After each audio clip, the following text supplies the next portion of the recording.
Grow.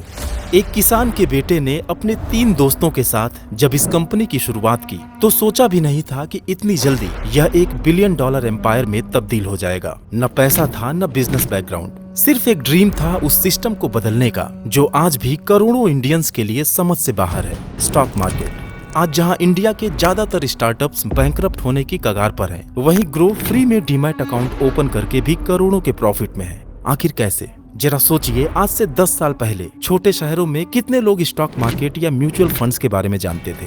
ना के बराबर। लेकिन आज उन्हीं छोटे शहरों के लाखों लोग स्टॉक मार्केट का हिस्सा बन रहे हैं, जिसमें ग्रो के कंट्रीब्यूशन को नजरअंदाज नहीं किया जा सकता। चाहे मेट्रो सिटी का कोई यूथ हो या फिर छोटे शहर का कोई वर्किंग प्रोफेशनल, ग्रो ने इन्वेस्टिंग को इतना आसान और भरोसेमंद बना दिया है कि आज हर 4 में से एक नया SIP सिर्फ इसी प्लेटफॉर्म से शुरू होता है। और यही वजह है कि आज जीरोधा को पीछे छोड़ ग्रो इंडिया का नंबर 1 ऑनलाइन इन्वेस्टमेंट प्लेटफॉर्म बन चुका है। लेकिन सवाल यह है कि ना कोई बड़ा मार्केटिंग बजट, न किसी सेलेब का इंडोर्समेंट, बस एक अल्ट्रा सिंपल ऐप और कुछ स्मार्ट स्ट्रेटजीज। फिर भी 4 बंदों ने इंडिया के फाइनेंशियल सिस्टम को इतना साइलेंटली डिसरप्ट कैसे कर दिया? आज की वीडियो में हम ग्रो की शुरुआत से लेकर अभी तक की पूरी जर्नी, बिजनेस स्ट्रेटजीज और फ्यूचर प्लान्स को डिटेल में जानने वाले हैं। ग्रो की कहानी शुरू होती है साल 2016 में।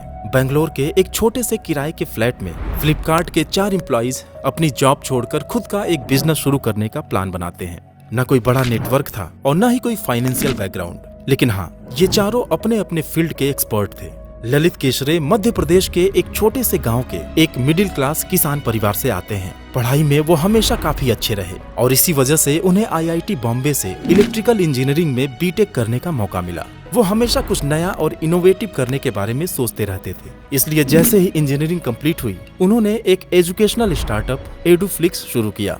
इस प्लेटफॉर्म का मकसद था जरूरत के हिसाब से पढ़ाई से जुड़ा कंटेंट देना, लेकिन ये कुछ खास सफल नहीं हुआ और 2 साल के भीतर ही इसे बंद करना पड़ा। अब ललित को एहसास हुआ कि उन्हें किसी एस्टेब्लिश्ड ब्रांड के साथ जुड़कर बिजनेस की बारीकियों को समझना होगा और इसीलिए वे फ्लिपकार्ट में एक प्रोडक्ट लीड की पोजीशन पर नौकरी ज्वाइन किए, जहां उन्हें प्रोडक्ट डिजाइन और कंज्यूमर टेक का एक्सपीरियंस मिला। इसी दौरान उनकी मुलाकात फ्लिपकार्ट में ही काम कर रहे 3 और लोगों से भी हुई, जिनके बारे में जानना भी काफी जरूरी है। सबसे पहले हर्ष जैन थे, जो IIT दिल्ली से BTech थे और फ्लिपकार्ट में लॉजिस्टिक्स और सप्लाई चेन को संभालते थे। फिर नीरज सिंह थे, जो एक इंजीनियरिंग ग्रेजुएट थे और CDAC से एडवांस कंप्यूटिंग में पोस्ट ग्रेजुएट डिप्लोमा हासिल किए थे। नीरज फ्लिपकार्ट के टेक्नोलॉजी डिपार्टमेंट में काम कर रहे थे। और आखिर में थे ईशान बंसल, जो फ्लिपकार्ट के फाइनेंस डिपार्टमेंट में थे। वो फाइनेंस और फंड रेजिंग के चैंपियन माने जाते थे। धीरे धीरे उनकी मुलाकात दोस्ती में तब्दील हुई और फिर ये दोस्ती बिजनेस पार्टनरशिप की तरफ आगे बढ़ने लगी। और उसके पीछे की खास वजह ये थी कि चारों लोग अपने अपने फील्ड के एक्सपर्ट थे और समझते थे कि एक साथ मिलकर वो एक मजबूत कंपनी खड़ी कर सकते हैं। हालांकि फ्लिपकार्ट भी तेजी से आगे बढ़ रहा था और वो हर रोज कुछ नया सीख रहे थे। फिर भी इन चारों के बीच अक्सर इस बात पर चर्चा होती थी कि आखिर करना क्या है, लेकिन वे किसी फाइनल रिजल्ट पर नहीं पहुंच पा रहे थे। खैर, ललित चूंकि प्रोडक्ट डिजाइन टीम में थे, तो उनका मेजर रोल था यूजर एक्सपीरियंस को बेहतर करने का। लेकिन जब भी वो अपनी सेविंग्स को स्टॉक मार्केट या म्यूचुअल फंड में इन्वेस्ट करते थे, तो उन्हें लगता था कि इसमें काफी झंझट है, न इसकी लैंग्वेज समझ आती है, न प्रॉपर कोई ऐप है और ऊपर से ब्रोकर्स ने लूट मचा रखी है। एक दिन बातचीत के दौरान ललित ने अपने दोस्तों से कहा कि भाई, इन्वेस्ट करना भी ऑनलाइन शॉपिंग की तरह आसान हो सकता है क्या? रूम में सन्नाटा छा गया। सबको लगा कि ये तो एक बेहतरीन बिजनेस आइडिया है, क्योंकि उस वक्त इंडिया के लगभग 20 करोड़ लोगों के पास पैसे थे, लेकिन मुश्किल से सिर्फ 2 करोड़ लोग ही इन्वेस्ट करते थे। बस आइडिया क्लिक कर गया और यहीं से शुरुआत हुई ग्रो के विशाल बिजनेस एम्पायर की। अब आप सोच रहे होंगे कि 2016 में ये कोई नया आइडिया तो था नहीं। जीरोधा था, शेयर खान, अपस्टॉक्स और बड़े बड़े बैंक भी मार्केट में थे। हाँ, ऑप्शंस की कमी तो नहीं थी, लेकिन ग्रो ने जो तरीका अपनाया वो बाकियों से बिल्कुल अलग था। साल था 2016। एक साइलेंट क्लिक के साथ ग्रो का ऐप पहली बार लाइव हुआ, लेकिन कस्टमर्स के रिस्पांस ने सबको हैरान कर दिया। पहले महीने का टारगेट था 100 यूजर्स का, लेकिन 600 लोग पहले ही महीने ऐप पर आ गए। ग्रो की टीम समझ गई थी कि वो सही दिशा में जा रहे हैं, लेकिन कुछ ऐसे चैलेंजेस थे जो उनके इरादों पर पानी फेर सकते थे। सबसे पहली बात कि एक नई कंपनी पर लोग भरोसा क्यों करें? अब भरोसा तो कोई रातों रात डेवलप हो नहीं जाता, लेकिन ग्रो की टीम ने ट्रांसपेरेंसी एंड यूजर सेंट्रिसिटी को टॉप प्रायोरिटी पर रखा। कोई एफिलिएट मार्केटिंग नहीं, कोई फालतू प्रेशर नहीं, सिर्फ फ्री डीमैट अकाउंट और बिना कमीशन के इन्वेस्टमेंट। और जो भी प्रॉमिस किया वो करके दिया। हालांकि शुरुआत में दिन रात एक करके कस्टमर्स के हर सवाल का जवाब देना पड़ा, लेकिन इसी तरह धीरे धीरे भरोसे की एक नींव रखी गई। दूसरा मेजर चैलेंज था कस्टमर एक्सपीरियंस एंड सिंप्लिसिटी, क्योंकि एक ऐसा सिंपल ऐप बनाना जिसे पहली बार इन्वेस्ट करने वाला भी बिना घबराए इस्तेमाल कर सके कोई आसान काम नहीं था, क्योंकि आसान बनाने के चक्कर में सिक्योरिटी और रेगुलेशन के स्टैंडर्ड्स को नजरअंदाज नहीं किया जा सकता था। लेकिन ग्रो के शुरुआती दिनों में इंजीनियर्स और डेवलपर्स की एक छोटी सी टीम थी और इंफ्रास्ट्रक्चर भी लिमिटेड था। कई बार ऐसा हुआ कि जब अचानक बहुत सारे नए यूजर्स एक साथ प्लेटफॉर्म पर आ गए तो यूजर्स को लॉगिन करने, ट्रांजैक्शन करने या अपना पोर्टफोलियो चेक करने में परेशानी होने लगी और यहाँ तक कि सर्वर भी क्रैश हुआ, जो कि उनके रिलायबिलिटी के लिए बेहद खतरनाक था। लेकिन ग्रो की टीम ने इसे एक लर्निंग अपॉर्चुनिटी की तरह लिया। सबसे पहले ग्रो की टीम ने अपने टेक सिस्टम को अपग्रेड किया। उन्होंने पूरा प्लेटफॉर्म क्लाउड बेस्ड इंफ्रा पर शिफ्ट कर दिया, जिससे लोड बैलेंसिंग आसान हो गया। एक साइट रिलायबिलिटी इंजीनियर्स की टीम बनाई गई जो रियल टाइम में सिस्टम को मॉनिटर करती थी, ताकि कोई टेक्निकल दिक्कत आते ही तुरंत सॉल्व किया जा सके। टीम ने सिस्टम को इस तरह डिजाइन किया कि चाहे फ्यूचर में लाखों यूजर्स एक साथ आ जाएं, फिर भी सब कुछ स्मूथली चले। ग्रो की टीम को पता था कि अगर उन्हें इंडिया का सबसे आसान इन्वेस्टिंग ऐप बनाना है तो सबसे पहले सिस्टम को फास्ट, रिलायबल और सुपर स्ट्रॉन्ग बनाना होगा, और उन्होंने एग्जैक्टली वही किया और यहीं से उनका यूजर ट्रस्ट और लॉयल्टी बढ़ने लगा। लेकिन दोस्तों, सिर्फ एक अच्छा आइडिया और स्मार्ट टीम होने से काम नहीं चलता। एक मजबूत infrastructure, top class technology, talented engineers और सॉलिड कस्टमर सपोर्ट सेटअप करने के लिए ढेर सारा पैसा चाहिए होता है, और ग्रो के लिए शुरुआत में यही सबसे बड़ा चैलेंज बन गया। पैसा कहाँ से आएगा? ग्रो जैसे टेक स्टार्टअप को अपने आइडिया को ग्राउंड पर लाने और शुरुआती हर्डल्स पार करने के लिए फंडिंग की बहुत जरूरत होती है। फिर क्या था? ग्रो ने मार्केट से फंड उठाना शुरू किया। शुरुआत हुई साल 2018 में, जब क्योरफिट के फाउंडर्स मुकेश बंसल और अंकित नागोरी ने उन पर भरोसा जताया और ग्रो में इन्वेस्ट किया। इसके बाद तो जैसे ग्रो के स्टार्स चमकने लगे। Sequoia India, Y Combinator, Ribbit Capital, YC Continuity, Tiger Global और प्रोपेल वेंचर पार्टनर्स जैसे बड़े बड़े वीसीज भी ग्रो में इन्वेस्ट करने लगे। अब दोस्तों, आपको लग रहा होगा कि सब कुछ बड़ी आसानी से होता गया, लेकिन ऐसा नहीं है। अभी तो बस शुरुआत थी, असली कहानी तो अब शुरू होने वाली है। साल 2016 की नोटबंदी, 2017 में जीएसटी का झटका और फिर 2019 में पूरी दुनिया को रोक देने वाला कोविड। और हाँ, रिलायंस जियो भी तो अपनी फ्री मोबाइल सर्विस लेकर आ चुका था। इन सब का ग्रो की ग्रोथ स्टोरी पर एक जबरदस्त असर पड़ने वाला था। ये पॉजिटिव था या नेगेटिव, हम आगे जानेंगे। दरअसल ग्रो ने अपना ऑपरेशन शुरू किया साल 2017 में, रिलायंस जियो के लॉन्च के बस कुछ ही महीनों के बाद। सबके हाथ में मोबाइल था और पूरे देश में फ्री डेटा यूज करने की होड़ लगी थी। लेकिन उसी दौरान आया सबसे बड़ा झटका, नोटबंदी, जिसने शेयर मार्केट को हिला कर रख दिया।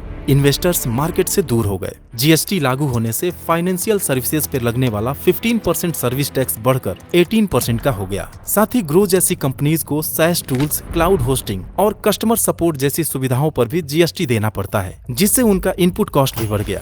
ब्रोकिंग इंडस्ट्री के दिग्गजों को तो ये लगा कि ग्रो अब ज्यादा दिन टिक नहीं पाएगा। लेकिन इन सभी मुश्किलों के बावजूद एक बड़ा फायदा भी हुआ। नोटबंदी और जीएसटी ने लोगों को डिजिटल और कैशलेस ट्रांजैक्शंस की तरफ पुश किया।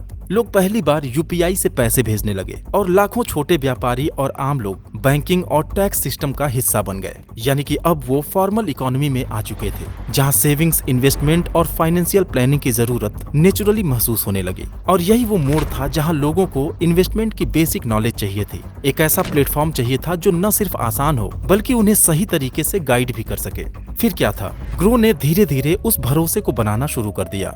दोस्तों, अब तक ग्रो सिर्फ म्यूचुअल फंड्स को ही सेल कर रहा था, क्योंकि ना तो इसमें डीमैट अकाउंट की जरूरत थी, ना ही कोई ज्यादा टेक्निकल झंझट। ऊपर से 0% कमीशन पर जब डायरेक्ट प्लान मिलते थे तो लोगों को समझाना भी आसान था और ट्रस्ट बनाना भी। लेकिन फिर आया साल 2020, जब पूरी दुनिया ठहर गई और लॉकडाउन लग गया। मार्केट बंद, ऑफिस बंद, लेकिन ग्रो की सोच बंद नहीं हुई। बाकी लोग जहां सर्वाइवल के बारे में सोच रहे थे, वहीं ग्रो की टीम ने इस क्राइसिस को एक मौके में तब्दील कर दिया।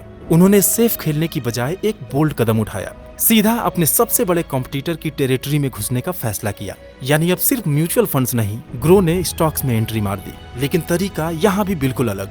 जहां बाकी प्लेटफॉर्म्स थोड़ा कॉम्प्लेक्स लगते थे, वहीं ग्रो ने स्टॉक इन्वेस्टिंग को भी उतना ही सिंपल, क्लीन और यूजर फ्रेंडली बना दिया, बिल्कुल म्यूचुअल फंड्स की तरह। देखा जाए तो जीरोधा, अप स्टॉक्स और एंजल ब्रोकिंग जैसे ज्यादातर प्लेटफॉर्म्स वहां फोकस कर रहे थे जहां लोग पहले से ही ट्रेडिंग कर रहे थे, यानी बड़े शहर और बड़े इन्वेस्टर्स। लेकिन ग्रो की सोच ही सबसे अलग थी। उनका मानना था कि पैसे कमाने से पहले लोगों को समझाना जरूरी है, और ग्रो ने तमाम ऐसे इनिशिएटिव्स लिए जिसने फाइनेंशियल एजुकेशन को एक क्लिक जितना आसान बना दिया।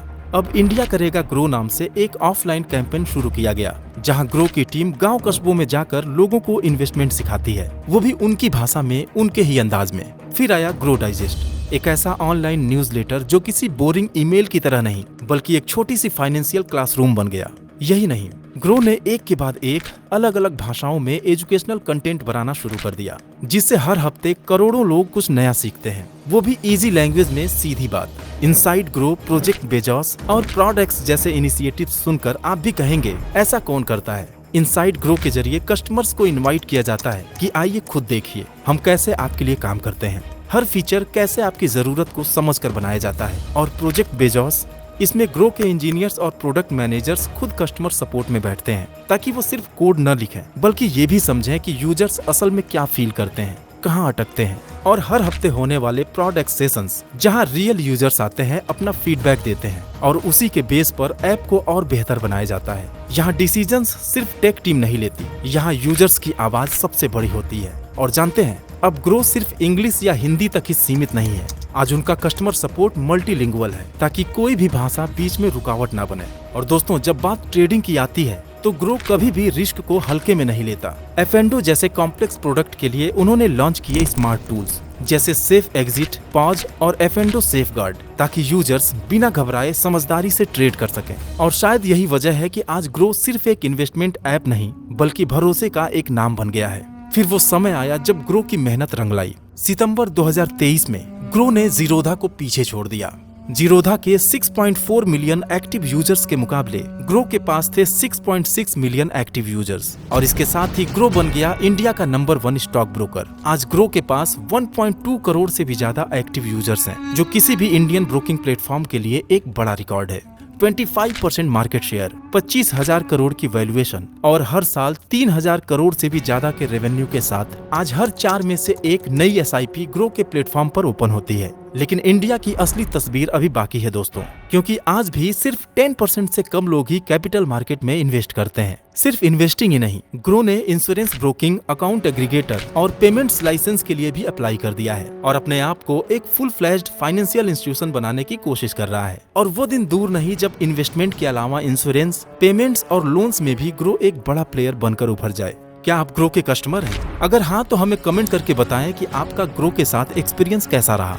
तो दोस्तों, उम्मीद है कि आपको आज कुछ नई जानकारी मिली होगी। Thanks for watching.